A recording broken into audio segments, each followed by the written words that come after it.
Amém. Quantos abençoados eu tenho aqui nessa noite? Diga, eu sou abençoado. Vire para quem está ao seu lado e diga assim, igual a você.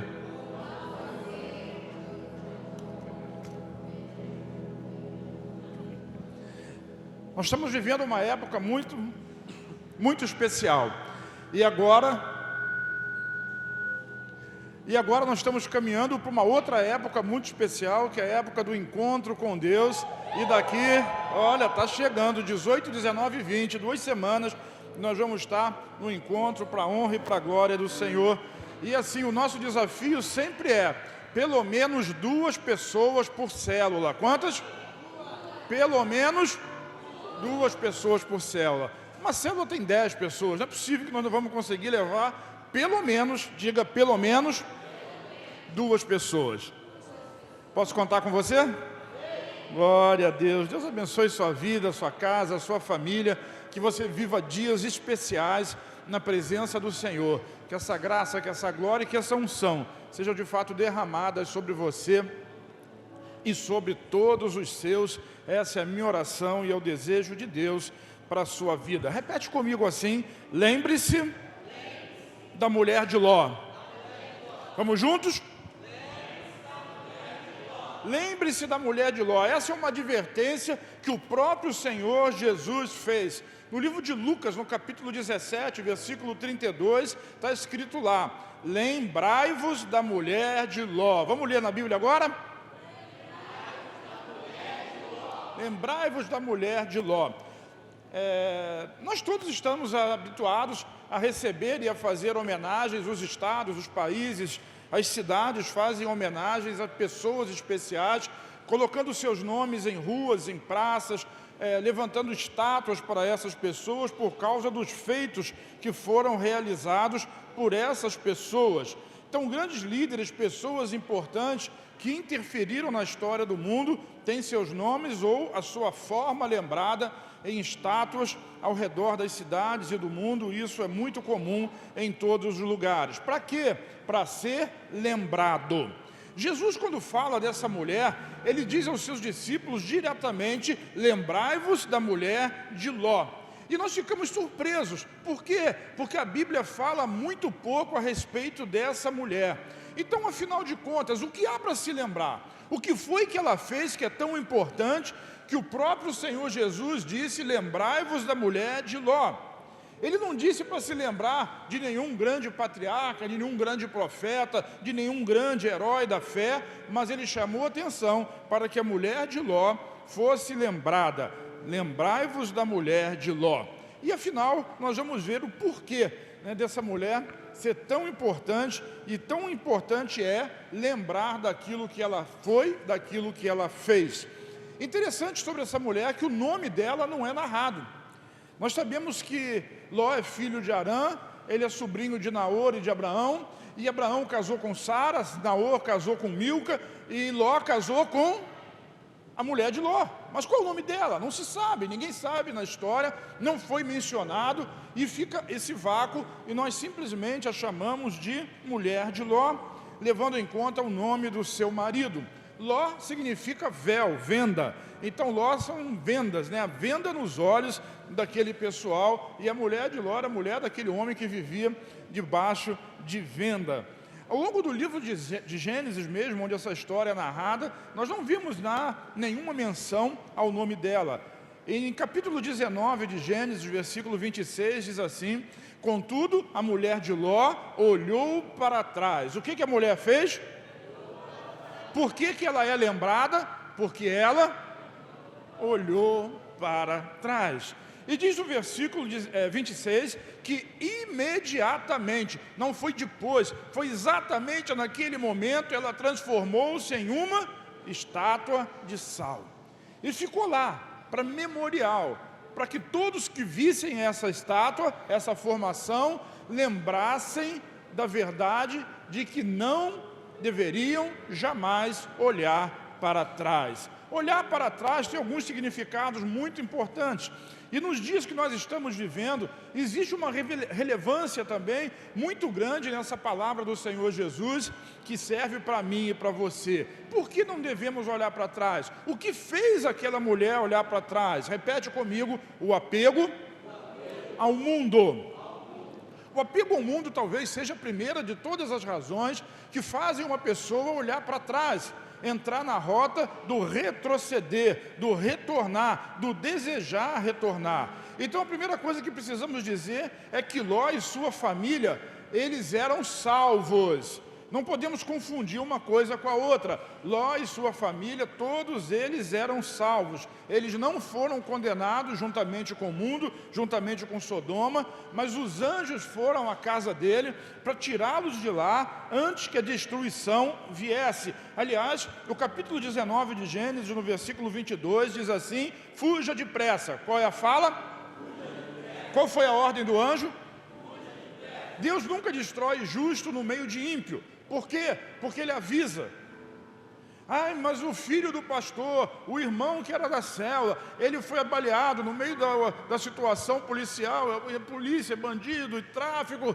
Pode ter certeza que em algum momento ele foi avisado. E alguém disse para ele o quê? Fuja depressa, sai daí, esse não é o seu lugar, não é aí que você deve ficar. Então os anjos foram, bateram na porta da casa de Ló, e disseram: fuja depressa, porque eu nada poderei fazer enquanto você não chegar lá. Deus tem um lugar melhor para você, diga para mim.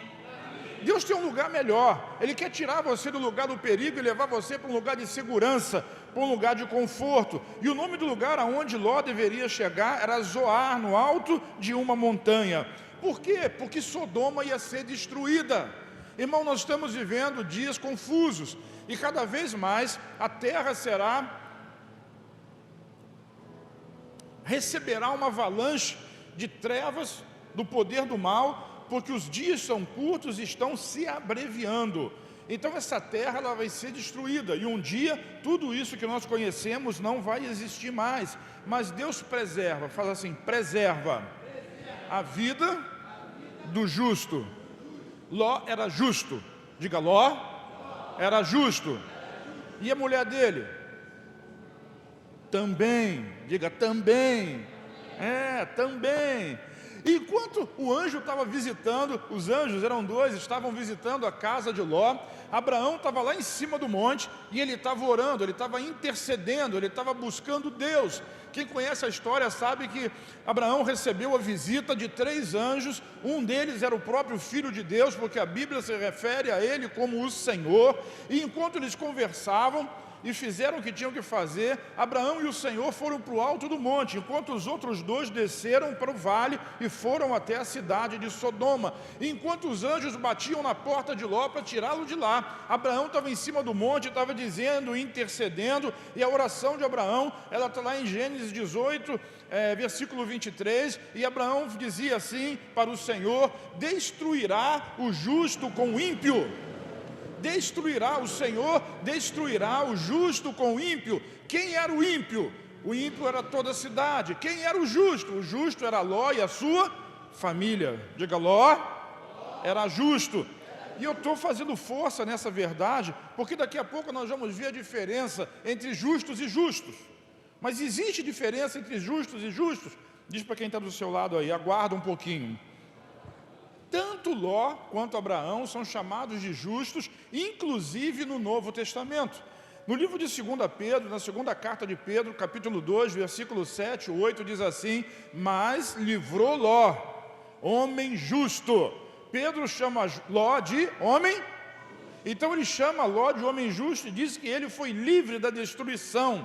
Então Ló, homem justo, que se afligia com o procedimento libertino daqueles que não tinham os princípios morais. Ele vivia numa cidade chamada Sodoma, E nós sabemos que Sodoma hoje, ainda hoje, é sinônimo de pecado, de depravação, de orgia e de coisas semelhantes a essas. Ló vivia ali, mas mesmo vivendo no meio de um lugar de depravação, ele continuava sendo um homem justo. E diz o texto que a alma dele ficava aflita, porque convivia no meio de uma orgia de pessoas complicadas. O versículo 8 acrescenta e diz assim: pois vivendo entre eles todos os dias, aquele justo, quem era o justo? Diga, ele se atormentava em sua alma justa, por causa das maldades que via e que ouvia. Então ele era um justo vivendo no meio de ímpios, mas ele em momento nenhum foi contaminado por conta do pecado daquele povo.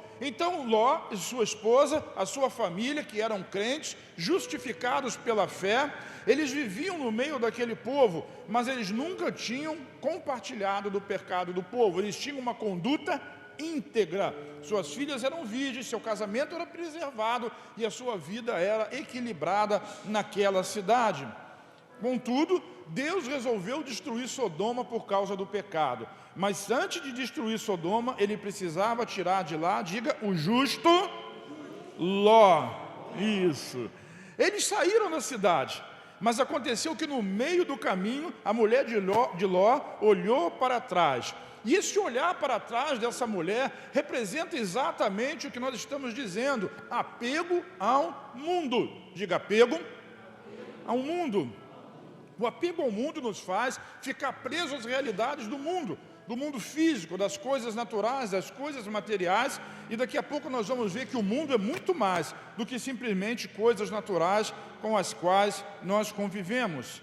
Então eu quero alertá-lo e lembrá-lo que um crente jamais, diga jamais, jamais sofrerá juízo que virá sobre o mundo. Porque às vezes as pessoas, eu estou falando de escatologia, e as pessoas têm medo do anticristo. O anticristo ele já está aí, quem ele é? Será que ele é grego? Será que ele é, não sei, é americano? Será que ele é algum árabe ligado ao islamismo? Quem é o anticristo? Irmão, o dia da ira e o dia da vingança do Senhor, o anticristo será o menor dos problemas. A grande questão é fugir da ira de Deus. E eu quero lhe dizer que nunca um crente, um justificado por Cristo, sofrerá a ira do Senhor. Diz amém, irmão. Você está livre disso, Deus vai livrar você disso. Mas o que acontece? Para nós sermos livres do dia da ira e do dia da vingança, nós temos que ser arrebatados pelo Senhor. E a grande condição para qualquer pessoa ser arrebatado, eu penso assim, é desejar ir. E o que impede uma pessoa de desejar estar com o Senhor hoje? Tudo bem, você pode ter medo da morte, essa é uma das formas de você estar com o Senhor, mas a outra é o arrebatamento vir e Jesus buscar você nas nuvens e você subir para se encontrar com Ele. O que pode impedir um crente de querer isso? Diga, o mundo. É por isso que a esposa de Ló, ela olhou para trás, porque ela ficou apegada às coisas que existiam no mundo. Jesus compara muito o crente maduro para o arrebatamento com a figura do trigo maduro para a colheita. O trigo, quando fica maduro para a colheita, as suas raízes enfraquecem por causa do peso da sua espiga, ele se dobra. E quando ele começa a se dobrar sobre o seu caule, está na hora de passar a foice e cortar. Quando o crente ficar maduro, quando a igreja ficar madura, essa é a hora que os anjos vão vir e vão fazer a grande ceifa e vão levar a todos nós, eu disse, todos nós, para vivermos eternamente com o Senhor Jesus. Então, uma condição, às vezes a pessoa fica pensando, mas eu não vou subir para estar com o Senhor por causa do pecado. Irmão, o problema do pecado já foi resolvido na cruz. Jesus, hoje é ceia, Jesus já pagou o preço do seu pecado. Você agora não é mais condenado, não há mais condenação para aqueles que estão em Cristo Jesus, porque a lei do Espírito que dá a vida já livrou você da lei do pecado e da morte. Mas tem muito crente que fica apegado ao mundo, e se você quer subir com Jesus, tem que desapegar. Vira para quem está do seu lado e diga, desapega. Desapega, é preciso desapegar.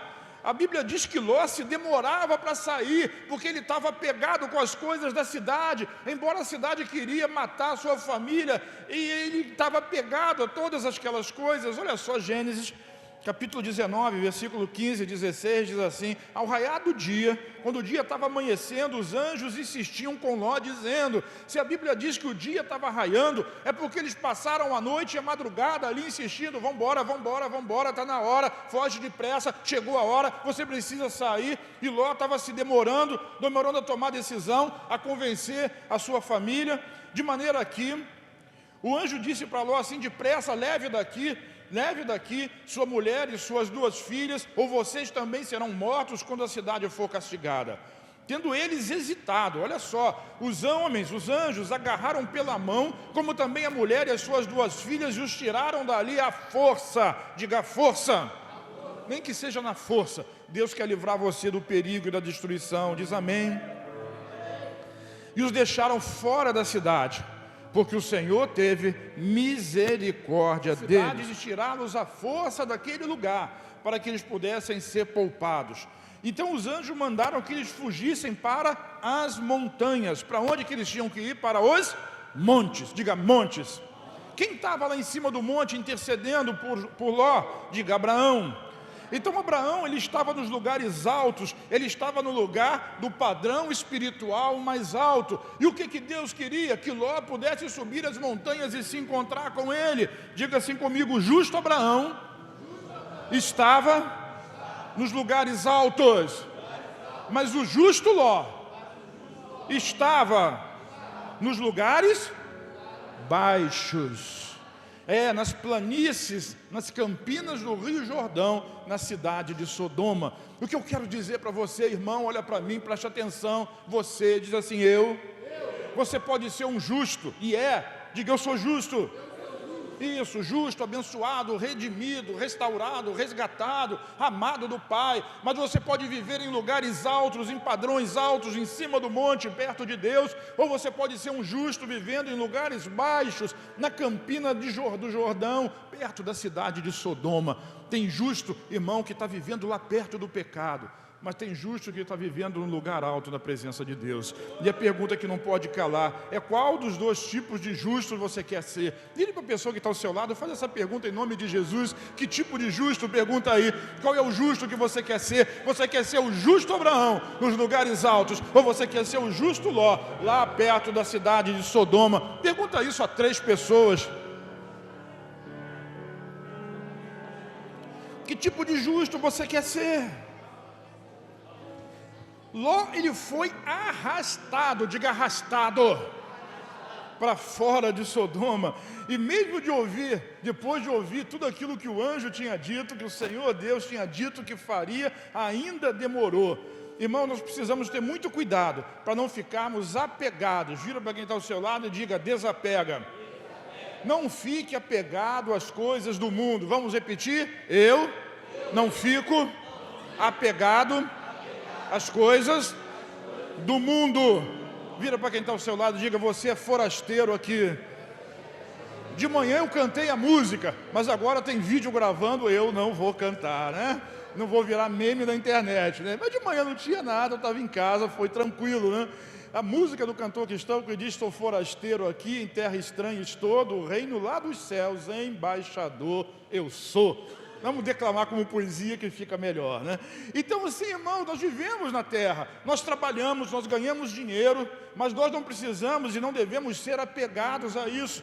Nós somos brasileiros, nós votamos, escolhemos políticos, mas tenha cuidado para que isso não se torne uma paixão na sua vida. Quando nos apaixonamos por essas coisas, nós estamos nos tornando escravos, detentores da vida do mundo.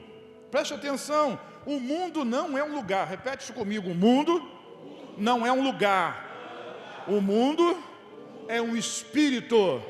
É por isso que a Bíblia diz assim: maior é aquele que está em... Esse nós é muito... Maior é aquele que está em... Maior é aquele que está em... Quando nós falamos nós dividimos a responsabilidade com o irmão. E de fato é nós, certo? Na Bíblia está escrito isso. Mas maior é aquele que habita em você. Porque quando nós falamos nós cremos assim: o Espírito Santo habita em mim, o Espírito Santo habita em nós, ele é poderoso na vida do Leão, e eu vejo os frutos desse poder na vida dele. Mas quando você olha para você mesmo, às vezes você vê fraqueza, Você vê fraqueza, sente a fraqueza, sente o medo, sente a insegurança, mas por isso nós precisamos fazer a declaração de fé correta. Diga assim: maior é aquele que está em mim. Mas esse texto continua e diz assim: do que aquele que está no... Quem é que está em você? Pergunta para quem está do seu lado: quem está em você? Quem vive em você? Qual é o Espírito que vive em você? Qual é a resposta? É o Espírito Santo. Nós já vimos no final da conferência, quando falamos da unidade no Espírito, nós podemos entristecer o Espírito, nós podemos até apagar o Espírito, sabe? É o Espírito Santo que habita em você. E se o Espírito Santo habita em você e habita em mim, quem é o Espírito? Qual é o Espírito que habita no mundo? É importante nós termos a noção que existe uma diferença.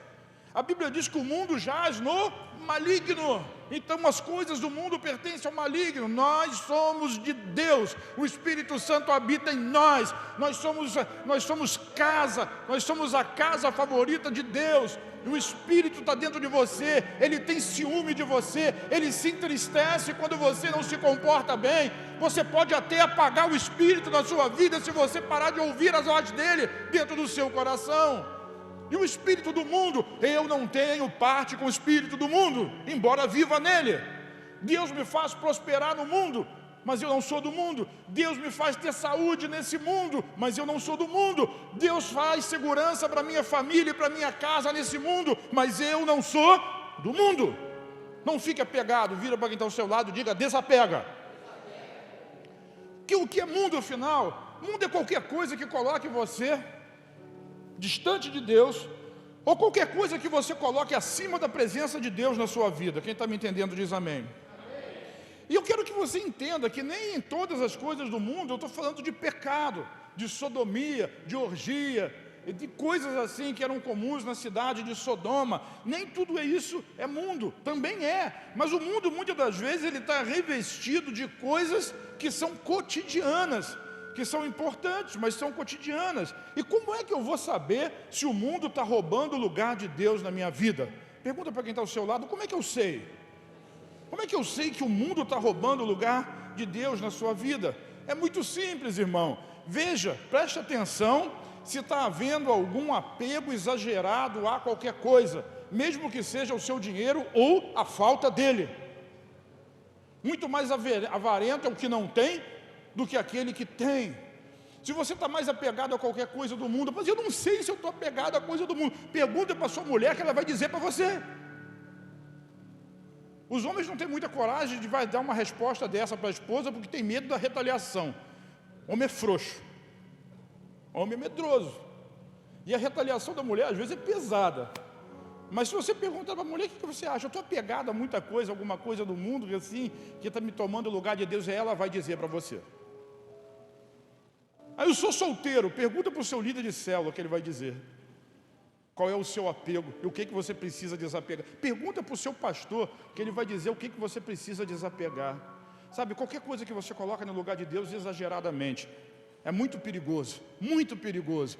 Desapega. Fala de novo. Desapega. Quer ver como é perigoso? Mateus capítulo 10, versículo 37, Jesus diz assim: quem ama seu pai e sua mãe, olha o padrão, quem ama seu pai ou sua mãe mais do que a mim, não é digno de mim. Eu convivi com meu pai e com a minha mãe durante sei lá quantos anos, 40 e tantos anos, quase 50, não lembro, aqui na terra. Mas eu vou viver a eternidade ao lado deles no céu. E às vezes a gente quer supervalorizar uma relação que ela precisa se perpetuar para a eternidade. E Jesus coloca o padrão: se você quer subir, se você quer reinar comigo, nem seu pai e sua mãe. Não estou dizendo que você vai abandonar seus pais. A própria Bíblia ensina a honrar pai e mãe. É assim? É, mas nunca colocá-los no lugar de Deus na sua vida. Então olha o padrão de Deus. Se o mundo pode ser a sua própria família, e fala de pai e mãe também, fala de filho ou filha, e diz que quem ama mais esse tipo de coisa, ou seja, a sua própria família, mais do que a mim, não é digno de mim. Abraão era justo, quem diz amém? Amém. Quando Abraão foi provado na sua fé e na sua justiça, Deus pediu para ele o quê? O seu filho, para ver se ele amava mesmo a Deus ou não. E ele amava, provou com atitude, sabe? A nossa fé, a nossa crença, você é crente, diz eu sou. A sua crença precisa estar muito além de palavras vazias. Ela precisa ser composta de atitudes de fé, atitudes de verdade, para que o mundo veja que aquilo que você fala, se é que fala, confere com a verdade do Evangelho de Deus na sua vida. E quando você fizer isso, você diz, eu vou impactar o mundo. Então, quando você ama qualquer coisa mais do que a Deus, isso se aplica até à sua pátria, ou qualquer outra coisa que roube o lugar de Deus na sua vida. Essa semana que houve a derrota do Bolsonaro e a vitória do Lula, muita gente, muito crente por aí não conseguiu dormir, não conseguiu comer. Comer eu não sei não, dizem, né? Mas crente gosta de comer, né? E ficou choroso, passou mal, não conseguiu trabalhar. Pelo amor de Deus, isso é lamentável. Teve crente que não conseguiu vir no culto. E tem gente que continuou ao longo da semana, passando mal. Meu Deus, onde é que nós estamos vivendo? Será que esse mesmo crente está chorando porque daqui 2 semanas vai ter encontro com Deus e não tem ninguém para levar? Está colocando um homem ou um sistema de governo, seja ele verde, amarelo ou vermelho, seja ele começando com B ou com L, acima do poder de Jesus na sua vida. Então está colocando o mundo acima de Deus. Um tipo de cidadão como esse é muito semelhante à mulher de Ló, é crente, é justo, mas vive olhando para trás. Vira para quem está ao seu lado e diga de novo, desapega. Meu Deus, desapega, pelo amor de Deus. Se tem que chorar por alguma coisa, chore pelas almas que estão se perdendo. Jesus chorou a tristeza dos outros. Jesus chorou sobre Jerusalém, a cidade santa que não conseguia ouvir a voz dele. Chore sobre os seus parentes, coloque eles debaixo do seu joelho. Agora ficar chorando por causa de sistemas políticos é o fim da picada para crente. E não estou dizendo que você não tem o direito de escolher, de votar em quem você quiser.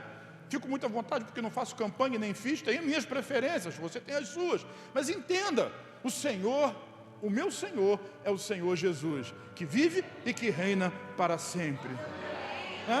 Eles cantaram aqui sobre um trono de justiça, eternamente está assentado o Rei. O único Rei, que está voltando, irmão.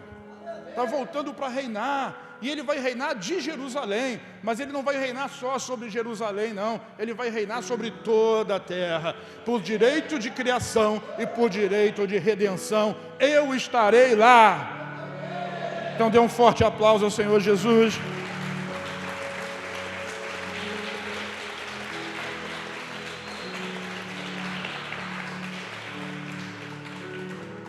Olha o que Paulo já dizia sobre isso. 1 Coríntios capítulo 7, versículos de 29 a 31, diz assim: o que eu quero dizer é que o tempo é pouco. De agora em diante, aqueles que têm esposa vivam como se não tivessem. Não estou falando para largar casamento, não é isso que Paulo está dizendo, seja sábio. Aqueles que choram como se não chorassem, os que estão felizes como se não estivessem, os que compram algo como se nada possuíssem, e os que usam coisas do mundo como se não as usassem. Porque a forma presente desse mundo está passando. Vai acabar, tudo que você conhece nesse mundo vai acabar.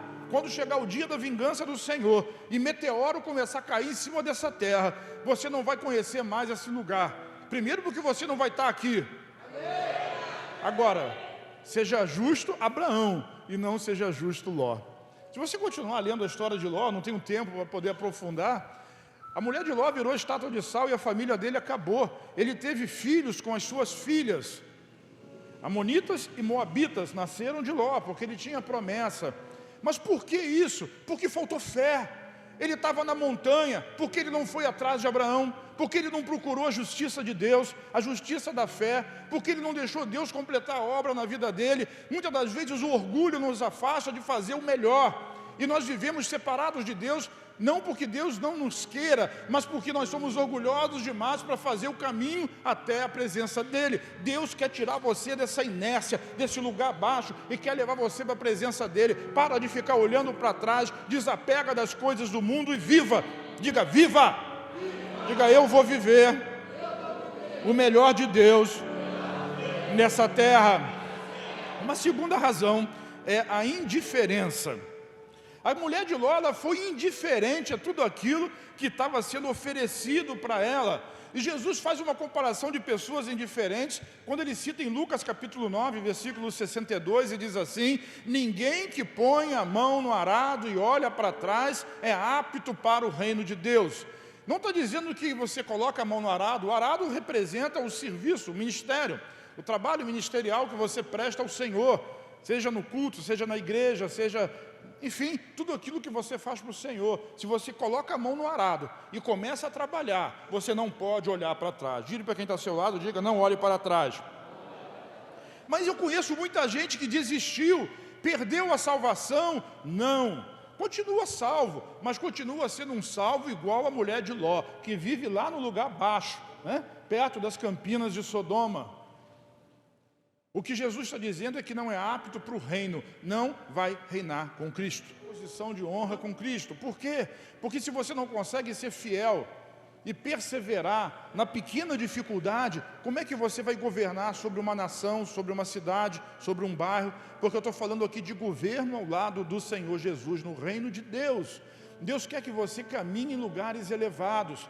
Eu sei que já tem muito crente que está pensando assim, então eu vou ficar assim, nem lá nem cá, eu vou ficar no meio termo. E se você é aquele que não quer ser tão radical, a ponto de estar lá em cima da montanha, junto com Abraão, e também não quer ser tão trouxa, a ponto de ficar lá embaixo, nos lugares, das campinas de Jordão, como Ló, então você diz, eu vou ficar no meio termo. Mas o que Jesus fala para a igreja no Apocalipse é assim: se você não é quente, nem frio, eu estou a ponto de vomitar da minha boca. Pergunta para quem está do seu lado, nessa história, quem foi que ficou no meio do caminho? Quem foi? A mulher de Ló. Ela saiu de Sodoma. Você já saiu do Egito, da terra do pecado. Mas nem todas as pessoas do povo de Israel que saíram do Egito entraram na terra da promessa, porque ficaram no meio do caminho. Vire para quem tem ao seu lado e diga: você não é daqueles que desiste, mas você é daqueles que persiste. Então eu quero chegar a lugares mais altos, eu quero chegar à presença de Deus. Eu não pego o arado e olho para trás, eu continuo, e quando ficar difícil eu vou continuar. Porque eu não sou apegado às coisas do mundo, ao espírito do mundo. Embora ele persiga você, você precisa ser apegado às coisas de Deus e ao Espírito de Deus. Repete comigo assim: maior é aquele que está em mim do que aquele que está no mundo. Lucas 17, 28 a 32, é assim o contexto desse versículo em que Jesus fala da mulher de Ló. E aqui ele está falando do arrebatamento e do final dos tempos. Observe. Lucas 17, 28 a 32 diz assim: aconteceu a mesma coisa nos dias de Ló. O povo estava comendo e bebendo, comprando e vendendo, plantando e construindo. Tem alguma coisa errada nisso? Comprando e vendendo, comendo e bebendo, plantando, construindo, vivendo a sua vida. Mas eles estavam, Jesus se referia ao tempo de Ló, Lot no hebraico, que significa véu. As pessoas estão vivendo nesse mundo com véus sobre os seus olhos, mas nós temos os olhos desvendados desse véu. É de se esperar que o crente, ele veja o mundo espiritual e entenda que por trás de todas as articulações e as artimanhas que existem nesse mundo, existe um princípio. Ou é o espírito do mundo trabalhando para te prender, ou é o Espírito Santo que habita em você, trabalhando para fazer você crescer. Você consegue entender isso? Então aquele povo fazia coisas normais, não está falando de promiscuidade, de pecado, nem de bebedeira, nem de coisa nenhuma do tipo. Mas o versículo 29 diz assim: no dia em que Ló saiu de Sodoma, choveu fogo e enxofre do céu e destruiu a todo mundo. quando vier o dia da ira do Senhor, quando o crente sair dessa terra, muita gente, 2, 3 terços dessa humanidade de 7 bilhões de pessoas vão deixar de existir. Vão deixar de existir. E muitas delas não estão metidas na orgia, no crime, na violência, nem nada disso, mas estão com os olhos vendados e não conseguem fazer diferença entre o bem e o mal, entre perdição e salvação, entre vida de Deus e a vida do mundo, e acha que tudo é natural, mas nós somos diferentes, nós somos diga igreja. Versículo 30, acontecerá exatamente assim no dia em que o Filho do Homem for revelado. Naquele dia, quem estiver no telhado da sua casa não deve descer para apanhar os seus bens dentro de casa, ou seja, desapega. Semelhantemente, quem estiver no campo, não volte atrás por coisa nenhuma. Eu vou buscar meu filho, não vai não. Quando Jesus vier, ele vai levar aqueles que tem que levar. Mas e minha mãe? Se a sua mãe ficar, é problema dela. E meu marido? Se ele ficar, é problema dele. Agora é você e Deus. Nada pode ficar entre você e seu Deus, porque é salvação individual. Se o chefe de família, se o maridão, se ele for um sacerdote verídico, fiel, ele vai conduzir a sua família à presença de Deus. É óbvio que a escolha final é da pessoa, mas ele vai trabalhar para que essa família seja conduzida à presença de Deus, e que quando Jesus tocar a trombeta, lá do céu, o anjo vai tocar a trombeta, né? Só nós vamos ouvir. E eu preciso que toda a minha família ouça a trombeta tocar. Todos eles vão subir comigo. Mais do que isso, eu estou aqui trabalhando de dia e de noite, orando, vigiando, lá em cima do monte, para que cada um de vocês, quando essa trombeta tocar, suba comigo também. Vira para quem está ao seu lado e diga: desapega. E aí Jesus conclui dizendo no versículo 32, lembre-se da mulher. Por que ela virou estátua de sal? Porque ela não desapegou. Ela tratou isso como algo indiferente. Não seja indiferente às coisas de Deus e faça a leitura correta do tempo em que nós estamos vivendo nessa terra. Quem está me entendendo diz amém. Amém. Pergunta para quem está do seu lado, diga assim: você entende isso? A mulher de Ló, ela virou uma estátua de sal naquele exato momento que olhou para trás. Mateus capítulo 5, versículo 13, Jesus diz assim: vocês são o sal da terra, mas se o sal perder o seu sabor, como restaurá-lo? Aquela mulher foi o sal que perdeu o sabor. Quando ela olhou para trás e virou uma estátua, você não vai salgar o feijão com uma estátua, você não vai preservar a carne com uma estátua, você precisa do sal. Diga: eu sou sal, não estátua de sal. Porque se for estátua de sal, não vai servir para nada, exceto para ser jogado fora e acabar sendo pisado pelos homens. Diga: misericórdia. E a mulher de Ló é um exemplo para muito crente hoje, que se tornou insípido, não tem sabor, não salga. Você olha para o crente, olha para o cara do mundo e é a mesma coisa, é exatamente igual, se veste igual, fala igual, se comporta igual, é tudo igual. Qual a diferença que tem no crente? Mas eu sou salvo pela graça. Glória a Deus, você é um justo Ló. Porque você deve ser e é salvo pela graça, mas viver em graça e em santidade diante do Senhor, sabe? Deus quer ver homens e mulheres diferentes para a honra e para a glória do nome dEle. Diga assim: eu sou. Então o que significa se tornar estátua de sal? Virar alguém comum, perdeu o sabor, perdeu a capacidade de salgar. Terceiro lugar, fala embriaguez. Eu penso que antes de qualquer coisa, já disse isso para você hoje, o arrebatamento ele é para aquele que deseja mais do que tudo estar com Cristo. Quantos aqui desejam mais do que tudo estar com Cristo? Todo mundo vai dizer amém, mas isso é o que nós esperamos que você diga. E você, no meio da comunidade de crentes, é claro que você vai dizer amém. Mas o que vai fazer valer de fato esse amém ou não é a atitude que você tem diante de determinadas circunstâncias. Lucas capítulo 21, de 34 em diante, diz assim: tenham cuidado. O que Jesus está dizendo? Tenha para que o seu coração não fique carregado de libertinagem, de bebedeira e das ansiedades da vida, e aquele dia venha sobre você inesperadamente. A embriaguez, a orgia, essas coisas aqui, a libertinagem, não está falando de pecado, está falando de embriaguez, está falando de falta de consciência, está falando de falta de visão, está falando de um véu na frente do seu rosto. Você não está lendo o tempo espiritual, não está desfrutando daquilo que Deus está fazendo e está vivendo no mundo comumente, como se fosse uma outra pessoa qualquer. Jesus, quando faz oração em João 17, diz: não rogo que os tire do mundo, mas que o livre do maligno, porque nós precisamos estar no mundo, mas para fazer diferença. Diga para quem está ao seu lado: fazer diferença. Então eu preciso querer estar com Cristo, até o pardal encontrou casa e andorinha ninho para si, junto dos teus altares, Senhor dos exércitos, porque um dia na tua presença vale mais do que 1000 em outro lugar qualquer. Assim, o salmista diz isso no Salmo 84, assim como a corça anseia pela corrente das águas, assim a minha alma tem sede de Deus.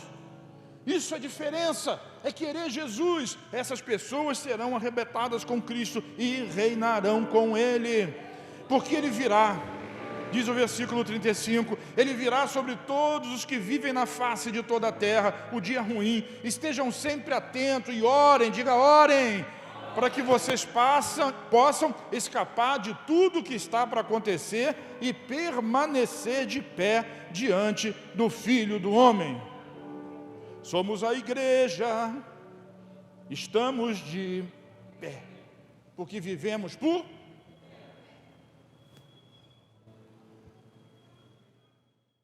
O que tem a ver a fé? Que relação existe entre a fé e o natural?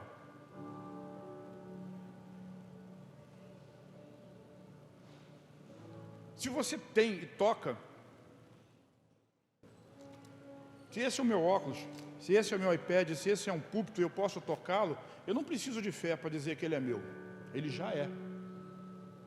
A fé é o firme fundamento das coisas que você não vê, mas é a prova das coisas que você espera. Nós vivemos por fé.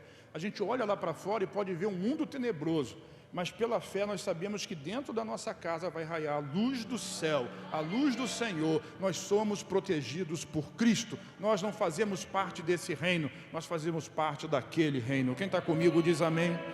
Então eu preciso querer, eu preciso desejar estar com Jesus. Tem muita gente que não deseja estar com Jesus. Você pergunta para a pessoa: qual o sonho da sua vida? O sonho da minha vida é concluir a faculdade. Mas se Jesus voltar e você não tiver concluído a faculdade, se o seu sonho maior for a faculdade, tu vai ficar aqui com ela, se ela continuar existindo. Eu quero Jesus, mas eu preciso me casar primeiro. Mas você não se casou e Jesus voltou, não tem marido, não tem esposa, o que vai acontecer? Fica aí. Por quê? Porque no seu coração você deseja mais ficar do que ir. Eu quero viver para ver o Brasil ser campeão de uma Copa do Mundo, já que está chegando a Copa do Mundo. Ok, se o Brasil não for campeão até a volta de Jesus, fica. Se existir um estádio de pé, depois do dia da vingança, você vai subir quando Jesus vier buscar. Você pode ser um justo nos lugares altos, ou pode ser um justo nos lugares baixos. Sabe, no último domingo, eu já falei um pouquinho sobre isso, nós vimos muita gente chorando o Brasil afora. E gente que acordou e continuou chorando e passou o dia inteiro mal. E eu fico pensando, será que essas pessoas acreditam mesmo que um homem poderia mudar o Brasil? Sabe o que isso chama? Embriaguez. Seja de um lado ou seja do outro. Um homem não vai mudar o Brasil. Não adianta. E nós vivemos um tempo em que nós precisamos sim nos posicionar. E você pode ter seu direito de se posicionar politicamente na escolha do seu time de futebol. As pessoas estão pleiteando o direito de se posicionar a respeito do sexo. Deus deu um, mas a pessoa quer outro. E quem vai impedir a pessoa de querer o que ela quer? O que ela não pode é querer fazer tudo o que ela quiser e querer subir com Jesus também. Aí não dá, né? Você pode escolher botar o dedo no fogo, mas nunca vai poder escolher não se queimar no fogo onde você botou o seu dedo. Então as escolhas são assim, somos livres para escolher.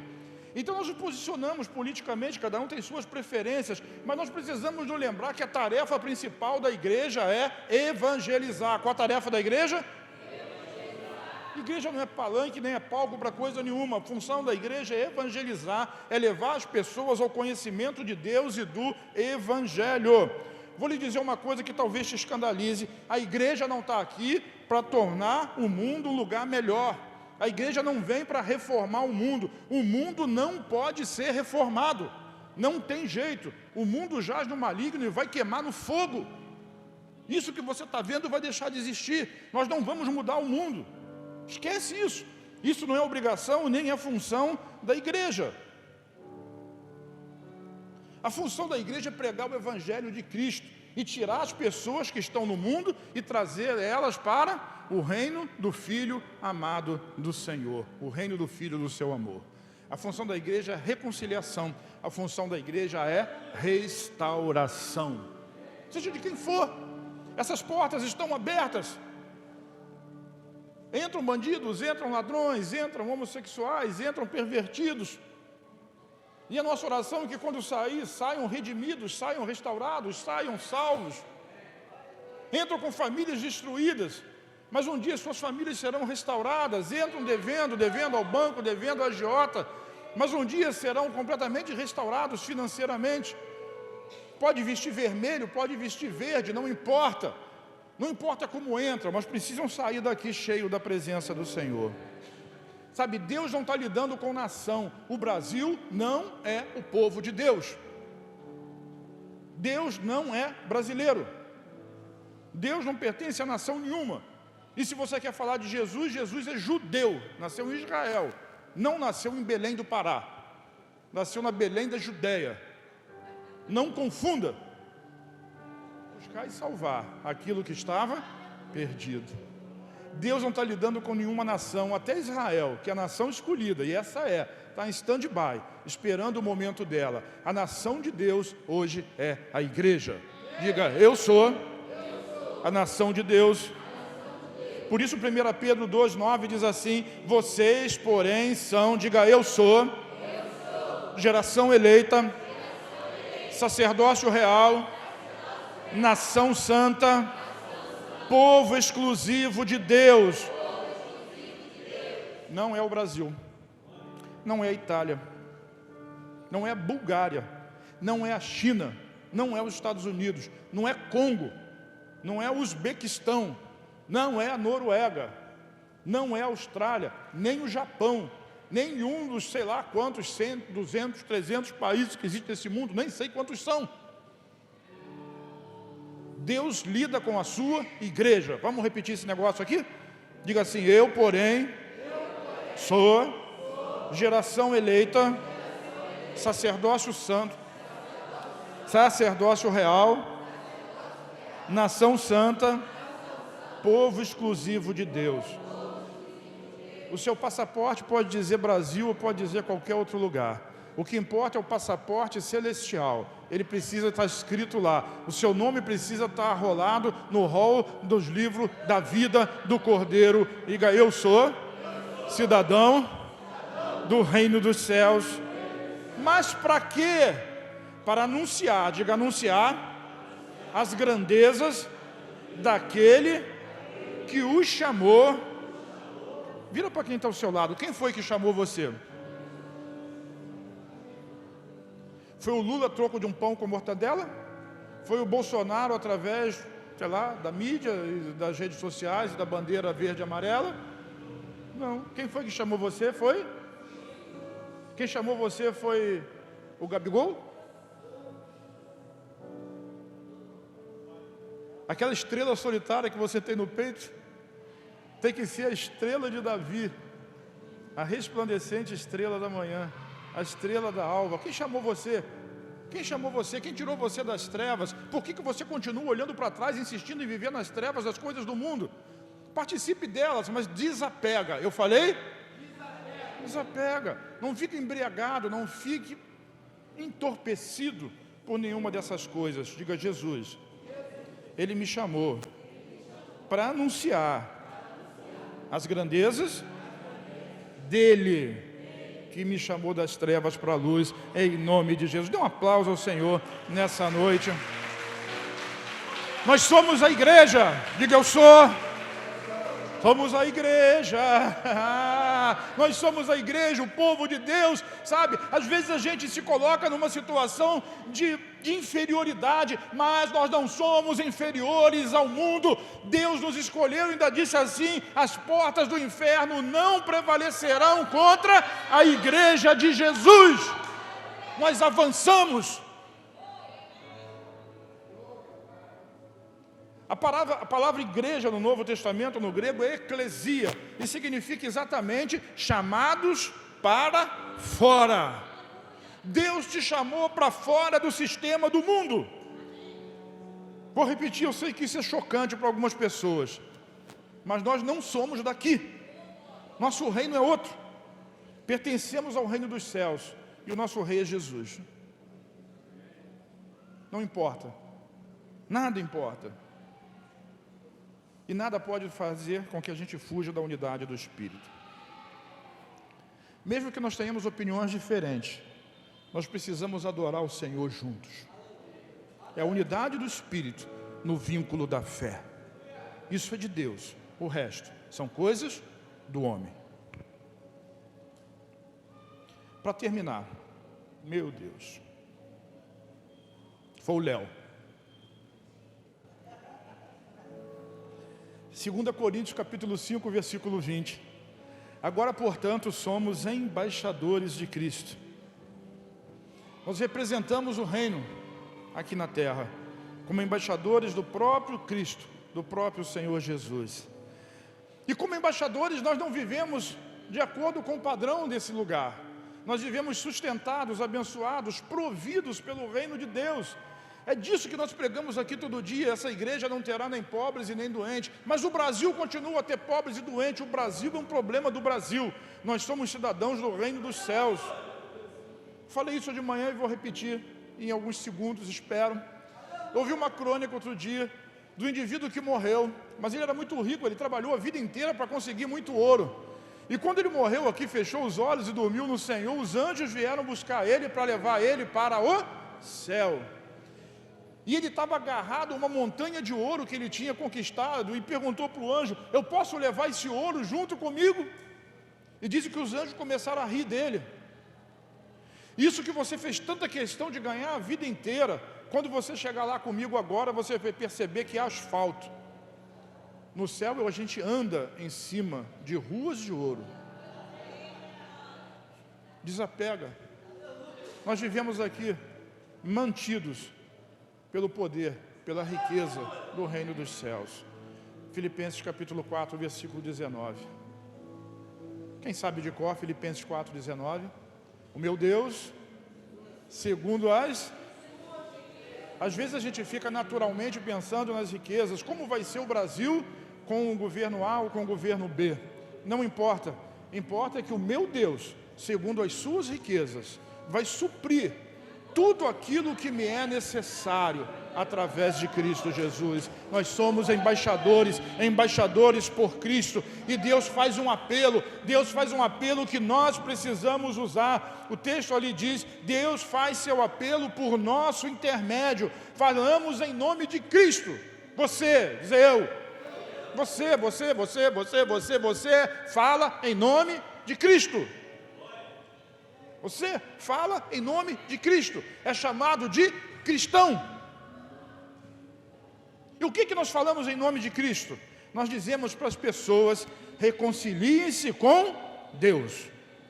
Nós estamos aqui para edificar a casa de Deus, a igreja do Senhor Jesus. E aqueles que querem subir com Cristo são aqueles que amam a Ele mais do que qualquer outra coisa. Você está me entendendo? Diz amém. Amém.